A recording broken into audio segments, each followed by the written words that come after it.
Hey everyone. I thought I'd give my thoughts. I was going to probably do this last night, but I had to rest a little bit.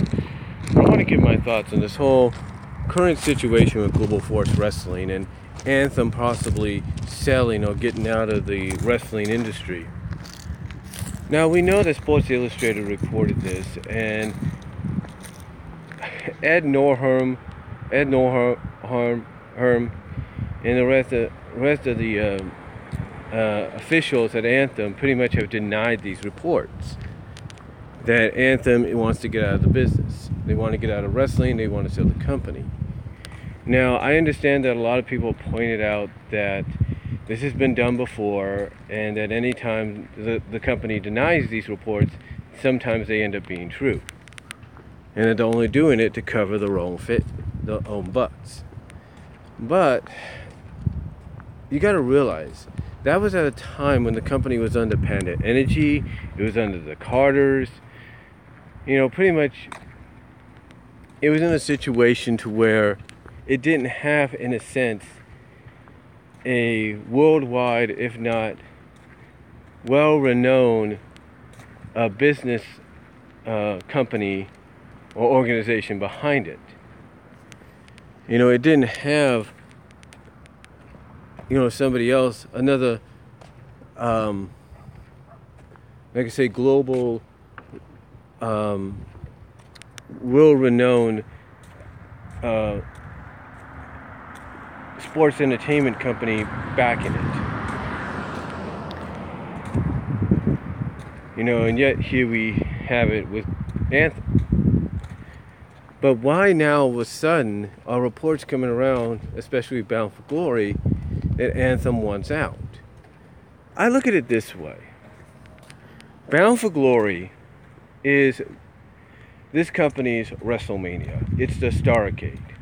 It's their Triple Mania, whatever you want to call it. It's the final battle. And it seems that no matter what, it always seems around this time of year, reports come out, whether they're true or not, that this company is pretty much done for. And sometimes we wonder where these reports come from, whether these sources are founded or unfounded. Now, for someone at Sports Illustrated to pretty much say, oh, this is happening, where did they get the information? That would be the question. If I'm Ed Norham and I'm the rest of the Anthem officials, I wonder, okay, where did you get this information that's not, in their opinion, from what they said in media calls and conference calls and all that?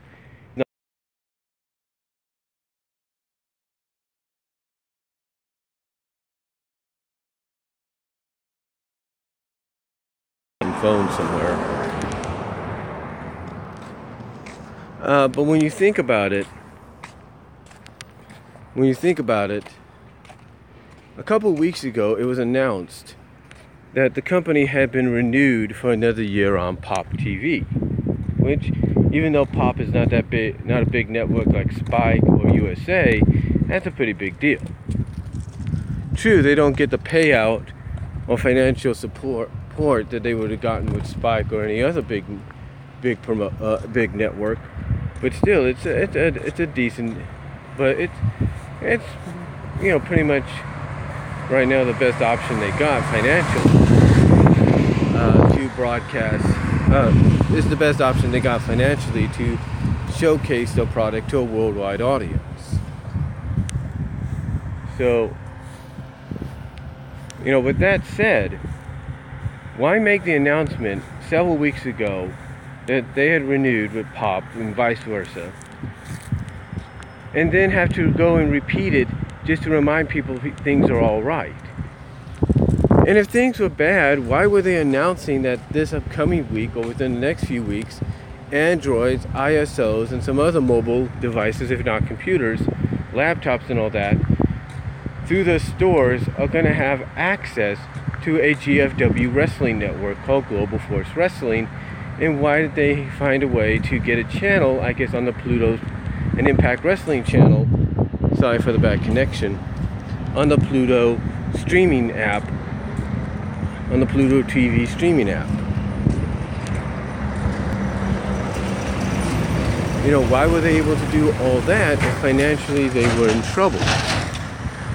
Why were they able to do all that? Now, some people might say, well, financially it kind of helps them because the money, because if they have any kind of deal put into place, then whatever subscription people go for when it comes to the Global Force Network, that's going to financially help them. And whatever deal they've made with this Pluto TV streaming service, or whatever it's called, if they get part of that revenue, it's going to help them as well. So, why would they make all these announcements before this report came out? I think it's like Jeff Siegel said. I think overall what Jeff Siegel, the Slick Daddy, said on his channel about it is we don't know what's going on. And pretty much all this is an assumption. And we only go off certain sources that are reporting it. Now, let's not forget, sometimes the sources that report these things, sorry for the bad connection again, sometimes the people that report these things are naysayers. Basically people that never liked the company from the get-go, so they're going to report certain things as if, and hopefully that would lead, in their opinion, to the demise of the company. That's the way you got to look at it. Sometimes people will create these rumors and everything to a point that now you have Sports Illustrated talking about it and reporting the possibility, only to have these reports denied, all because maybe some source out there just doesn't like the company. And look, I understand Global Force Wrestling has its critics, has its negative critics. There's no doubt about that. There's no doubt about it. I mean, Global Force Wrestling doesn't have the best reputation, has not earned itself the best reputation in the past several years. Okay? In the past several years, it has not earned itself the best reputation. In fact, I would go as far as in the past 7 years, it has not earned itself the best reputation. Because of the fact that they did what they did back in 2010 and so, even though some may say it was a positive move for them to do, they pretty much kind of shot themselves in the foot by doing so. They pretty much shot themselves in the foot by doing so. And, it just, and it's just, those kind of negative critics that come up with these kind of sources and leak them, or at least attempt to leak them or report them to places like Sports Illustrated and PW Insider and Ringside News and Dave Meltzer and Brian Alvarez and all that, just so they can get some kind of buzz going, so that in their mind, like I said, it would probably lead to the demise of the company, because it's getting more negative press than it needs. But the way I look at it, it doesn't really surprise me that people are coming out and attacking GFW the way they have. Even when it was TNA and was going through these changes that had a negative effect on it, or were having a negative effect. And even when they just decided to call themselves Impact Wrestling. Heck, even back to the days when they were part of the NWA TNA, there were a lot of detractors. You know why? Because they didn't see this as a company that was trying to be an alternative, trying to appeal itself to the other wrestling fan base. It's that non-WWE wrestling fan base and all that. It wasn't just doing that. Basically, in the eyes of a lot of people, what this company was in the eyes of a lot of people, even from the very first day it was around, is nothing more than a WCW clone. That's all it is. Or that's all it is, or was, in the eyes of these negative critics, the people that come out and throw these reports out there, these sources out there to people in places like Sports Illustrated, to try to get a buzz on the company to where it's not a positive one, it's a negative one that would eventually lead to its demise.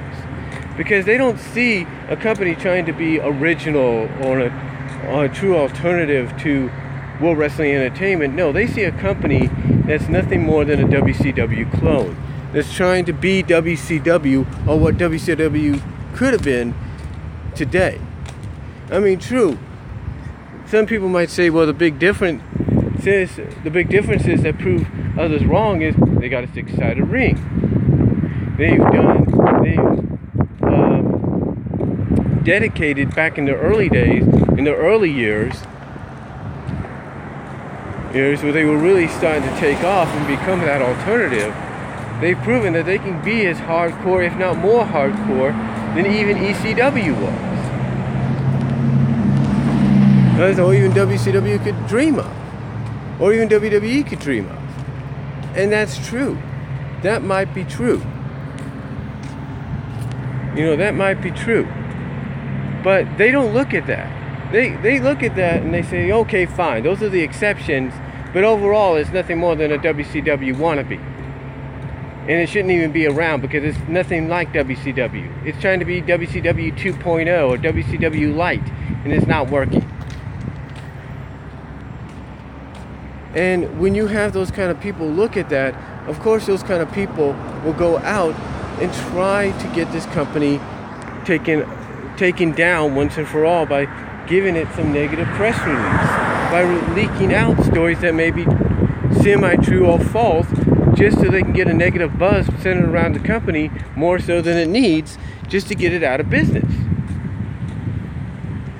I mean, okay, look, Ed Norherm, what he's done with the Hardys, preventing the broken, what he and Jarrett have done, trying to prevent the broken gimmick from going to the Hardys, which it looks like it's going to be very soon, maybe not been the best move, maybe not been the best decision. It may have not been the best move or decision for them to make, and I'm not denying that. Okay? I'm not denying that. It may have not been the best move for them to make. It didn't put them in a good light, if you will, from the get-go. But even if you put that aside, despite how you feel about the guy, at least he and his company are trying to do their very best to keep Global Force Wrestling relevant and an alternative to the WWE, Ring of Honor, PWG, you name it. I mean, yeah, you can complain that they're focusing more on other promotions, but take a look at what the name of the company is. Global Force Wrestling. Remember what Jeff Jarrett's initial idea for it was? For it to be a platform not just for not just for stars from their company, but it was supposed to be a platform to feature stars from other promotions. The show that all these promotions working together are a global force, and a global force to be reckoned with.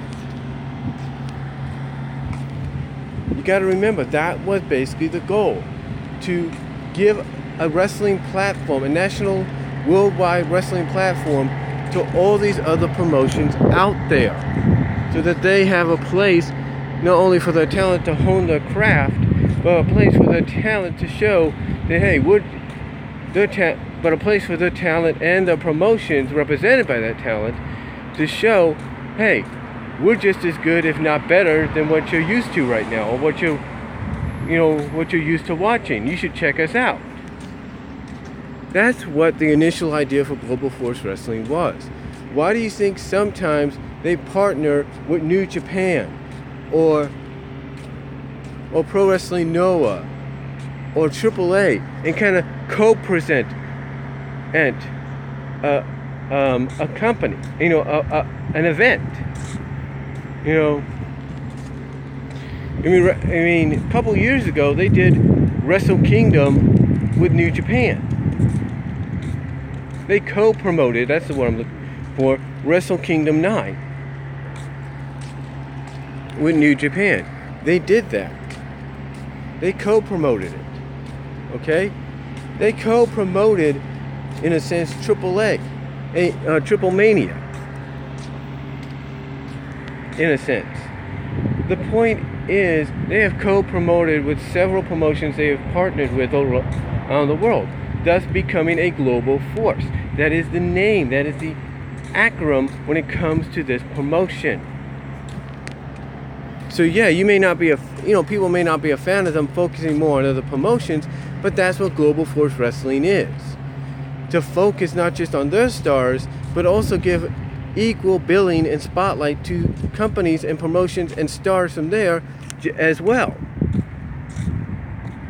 And maybe that's what some people don't like. Maybe that's why some people want to say, oh, this company's in bad shape, it's going to go out of business. Maybe they don't like the fact that it's focusing more on outside talent instead of instead of its own talent. And yeah, that may hurt a company, that may hurt a promotion, but guess what? Sometimes it'll help it, because people want to see more of these stars. They want to see more of who they are. I mean, do you see WWE going out there and saying, oh, Roman Reigns went to ICW and became the ICW champion? Do you think they're going to do that with Cassius Ohno if, let's say, the partnership between them and ICW allows Cassius to become champion? No, they won't. I mean, they may, but they won't. Because even though it happens in another promotion, even though the title change happens in another promotion for the UK Championship, well, not UK Championship, but the ICW Championship, it doesn't mean WWE is gonna promote it. They're gonna talk about it. No, they won't. Instead, they're going to ignore it. And that's one thing a lot of people have to realize about Global Force. Yeah, you may not like the fact that they're focusing on other talent from other promotions, that's putting the spotlight on those promotions, but they're doing so they can show that there's nothing to be afraid of. You're given equal billing. And again, maybe that's why some people start these rumors and sources in these news leaks, and give them to places like Sports Illustrated. Maybe like I said, maybe they don't like that idea. Maybe they don't like the fact that other promotions are getting the spotlight. And look, I can completely understand that, but here's the point. Here's the point again I have to emphasize.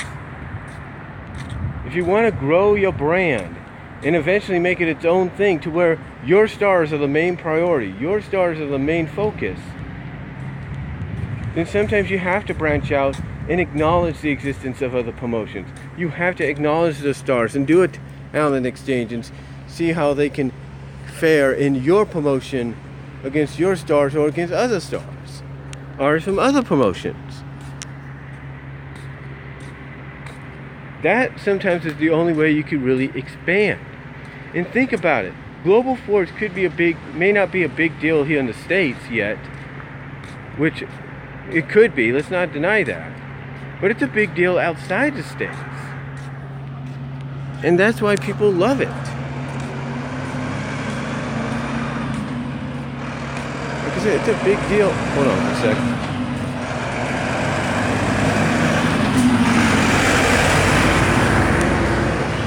That's why I say, that's why it's kind of like a big deal outside the States, in other countries, because of the different talent, not just from Global Force, but from all over.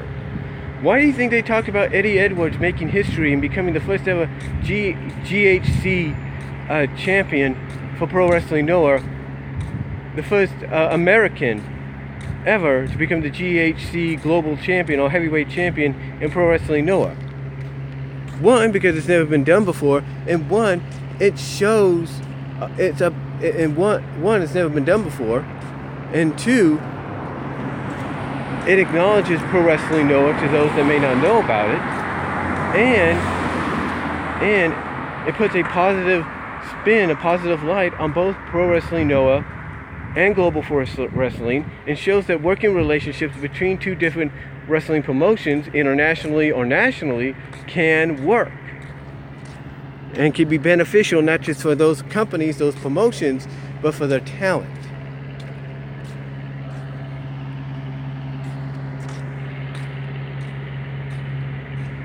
You see what I'm saying?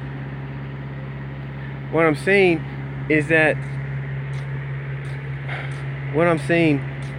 Global Force Wrestling may not be the best company reputation-wise. And true, a lot of people are going to throw it under the bus. They're going to throw shade at it.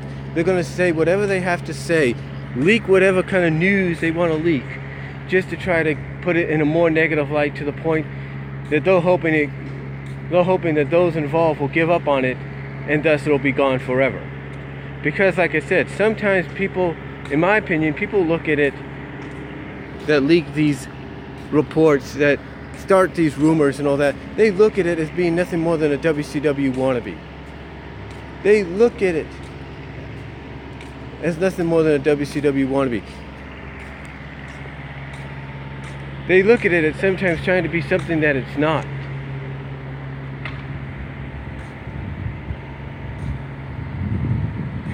The point is, I think a lot of people have said this best. You need, nowadays, especially with the way WWE is being criticized and all that, you need other promotions out there to be that alternative. Why do you think people still love Ring of Honor? Because it's an alternative. Why do you think people love New Japan, WCPW, NXT within WWE? But they look at it as its own promotion at times, because there are alternatives. Lucha Underground via AAA, alternative. You know, and that's why Global Force is still around today. Whether it was TNA, NWA, TNA, Impact Wrestling, it's around because people support, there are people that support it, and even those that back it, like Anthem and all them, Ed Norholm and all them, they look at it and they see it as an alternative to other promotions out there. That's what they see. They see it as being that alternative that's needed to make wrestling good again. To make, as the Schleg Daddy puts it, make wrestling fun again. And true, they make positive steps here and there. A lot, you know, everybody feels that Eli Drake becoming champion was the best thing they could do. Okay, fine. But, okay, fine. They're taking a few steps in the positive direction. But yes, I will admit that sometimes by doing so, they'll take a step back or two in the wrong direction. The point is, Global Force, you know, you could think what you want to think about Global Force Wrestling. Yes, reputation-wise, they're not the best promotion. They've had some negative press in the past that still haunts them and bites them to this day. But the point is, Global Force Wrestling is not going away anytime soon. All we have basically is a lot of people leaking out this information. They don't like Global Force Wrestling and they want it to die. I mean, why don't you people just come out and say it? Why don't you, instead of hiding behind rumors and leaks, why don't you just come out and say, I don't like Global Force Wrestling. I want it to die. Why don't you just come out and say it instead of reporting so-called leaks and rumors and info to Sports Illustrated, people like Brian Alvarez, PWI Insider, Dave Meltzer? Why don't you stop doing that and just come out and say it yourself? I'm just saying, folks. But I look at it this way. Let's take whatever information they give us, let's take it with a grain of salt, because we don't believe nothing till we see it. So that's all I'm going to really say about that, folks. So let me know what you think down below. Comment if you like. I'm going to try to get me some lunch real quickly. And I am out. God bless. Take care. Peace.